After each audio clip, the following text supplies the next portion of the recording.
దేవుని కుమారుడు, అద్వితీయ కుమారుడు, తండ్రి రొమ్మున ఆనుకుని ఉన్న దేవాది దేవుడు, వాక్యమై ఉన్న మహాదేవుడు శరీరాన్ని ధరించాడు. 2025 సంవత్సరములకు పూర్వం మనిషిగా జన్మించాడు. అయితే ఆయన నామం ఏమిటంటే యేసుక్రీస్తు అనే నామము.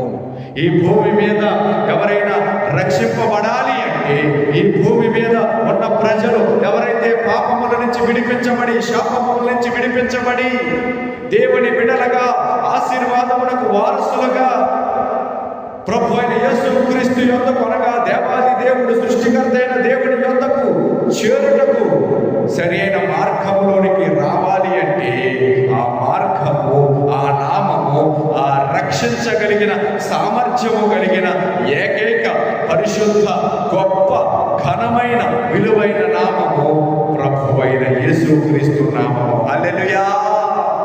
అందుకే ఎవని వలనను రక్షణ కలగదు, ఈ నామమునని మనము రక్షణ పొందవలెను గాని ఆకాశము క్రింద మనుష్యులలో ఇయ్యబడిన మరి ఏ నామమునను. యేసుక్రీస్తు మాత్రమే మనలను రక్షించగలడు, మన రోగముల నుంచి విడిపించగలడు, శాపముల నుంచి, పాపముల నుంచి విడిపించగలడు, పరిశుద్ధపరచగలడు. మన జీవితంలో అద్భుతమైన, ఆశ్చర్యమైన, ఆశీర్వాదకరమైన కార్యములు చేయగలిగిన దేవుడు. మనలను ఆశీర్వదించడం మాత్రమే కాదు, మనల్ని ఆశీర్వాదముగా మార్చగలిగిన మహనీయుడు ప్రభు అయిన యేసుక్రీస్తు. దేవునికి స్తోత్రం కలుగును గాక. అందుకు మనుషులను రక్షించడానికి ప్రభు అయిన యేసుక్రీస్తు వారే పనిగట్టుకుని శరీరాన్ని ధరించి ఈ భూమి మీదకి రావాల్సి వచ్చింది.